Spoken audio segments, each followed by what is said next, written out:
Good morning, Seattle. It's indeed an honor and a privilege to be with you this morning.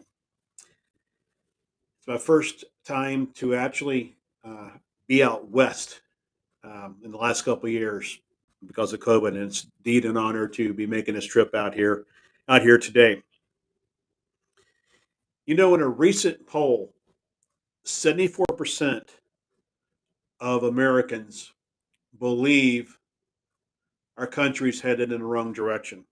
74%. Pretty alarming when you think about it.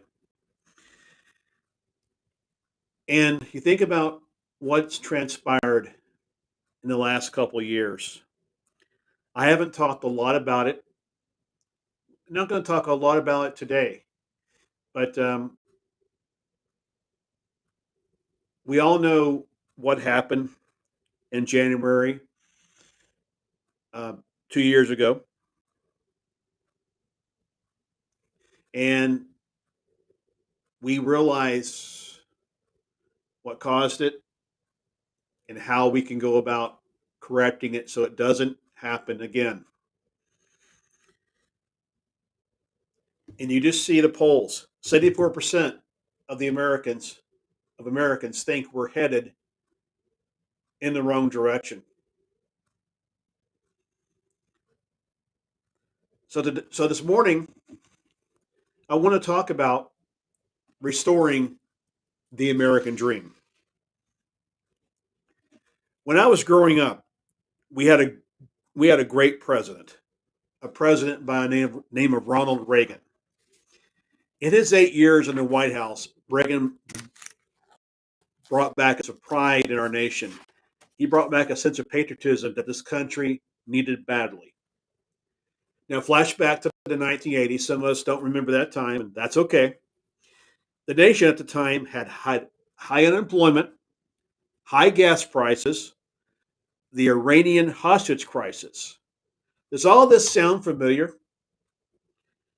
We're seeing some of those same things happening today. Look at the headlines. Look at the cables. Read the morning paper. It's a repeat of the 1980s. What this nation needs is another Ronald Reagan. During the last year, many people have called me a 2000s version of Ronald Reagan. While I'm flattered by the comparison, and President Reagan and I share many of the same beliefs, there is only one Ronald Reagan. President Reagan often talked about patriotism. He felt it was important, as well as I feel it's important. A rebirth of our nation's patriotism starts in our schools. It starts in our schools. Our schools must return the Pledge of Allegiance and prayer to our schools. For it's this that builds the basis for patriotism and pride in our country. You look back to the 1980s and President Reagan's his entire campaign theme in 1984 was Morning in America. There was so much positivity about what our nation was doing at the time. People were proud to be an American. They saluted the flag very proudly. We're missing that today. When I was in high school, I had a government teacher who instilled a sense of patriotism in me and my classmates. He taught you to believe in your government. And while he's from a different party, he never tried to push his agenda on his students. Never did he do that. His name was Bill Hickey. Our nation needs more Bill Hickeys. We must elect leaders who do not endorse or support critical race theory. We must elect leaders that are against the liberal, progressive agenda of the Democratic Party. One of my favorite TV shows is West Wing. Remember that show? Rob Lowe played a staffer named Sam Seaborn.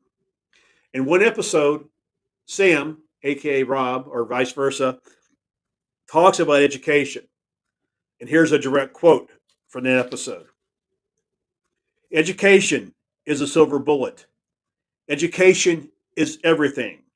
We don't need little changes. We need gigantic, monumental changes. Schools should be palaces. Competition for the best teachers should be fierce. They should be making six-figure salaries. Schools should be incredibly expensive for government and absolutely free of charge to its citizens, just like national defense. Just like national defense. And think about it. Our schools are our defense because in our classrooms today are our future leaders, our future scientists, our future astronauts, our future senators, our future congressmen, our future presidents. They are in our classrooms. We must get them ready to take the helm. The Democratic Party of President Bartlett, it's nothing like the Democratic Party of today. Today's party is endorsing a far left-wing agenda, something this nation does not need. When it comes to government spending, the Democrats want more government and entitlements. I stand for less government and an end to social welfare.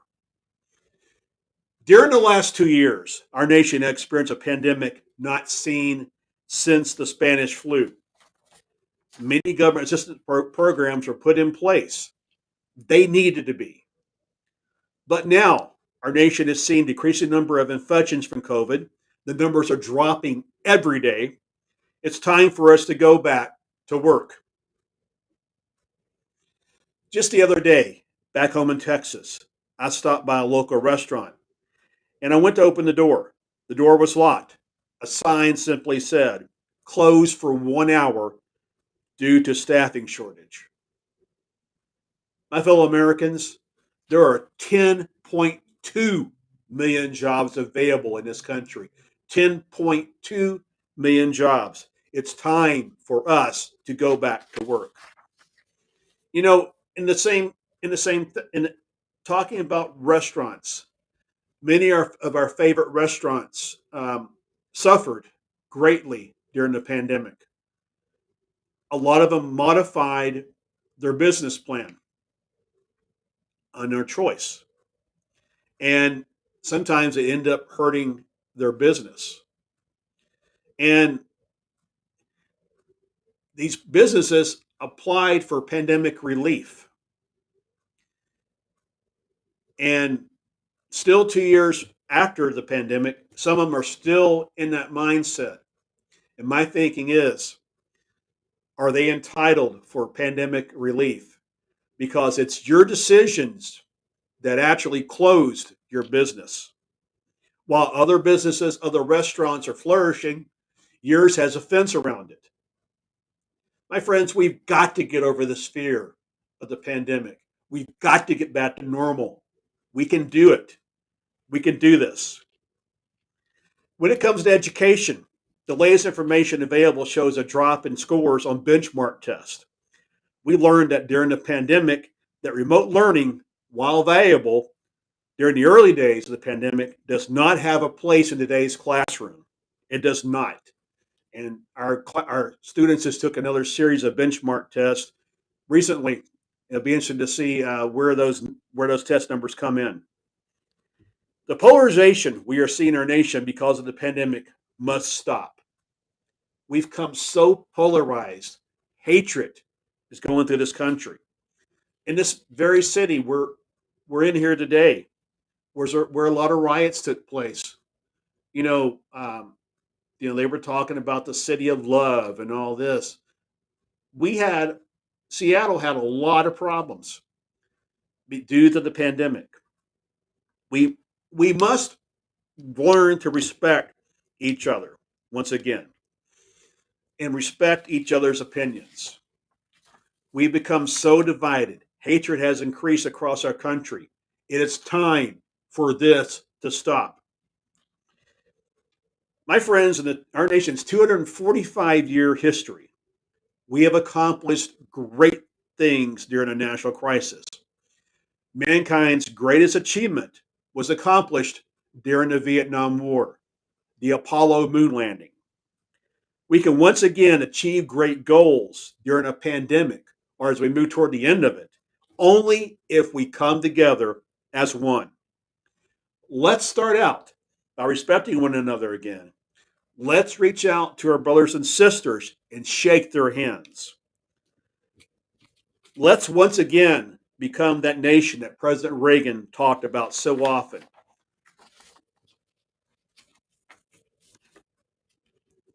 He talked about a shining city on a hill, a vision that he had when he was president. We can do that. We can become that shining city on a hill if we stop the hatred of each other. And like I said, reach out and shake each other's hands. And brother and sister start working together. That's when great things are accomplished. You know, I got my fellow Texan, Tom Lee, once said, he talks about the mountains in my great state. I live on the east side of the mountain. It's the sunrise side, not the sunset side. It's the side to see the day coming, not to see the day has gone. My friends, we as a country, we live on the east side of the mountain. It's time for us to see the day coming and say goodbye to the day that has come. Let's once again work together to become that nation that President Reagan talked about so often, that shining city on a hill. In Matthew 5, verse 14, Matthew says, "You are the light of the world, like a city on a hilltop that cannot be hidden." My friends, in the word of Scripture, let us become what Matthew called the city on a hilltop, not to be hidden. May God bless you. May God bless our troops, and may God bless the United States of America. Thank you all very much.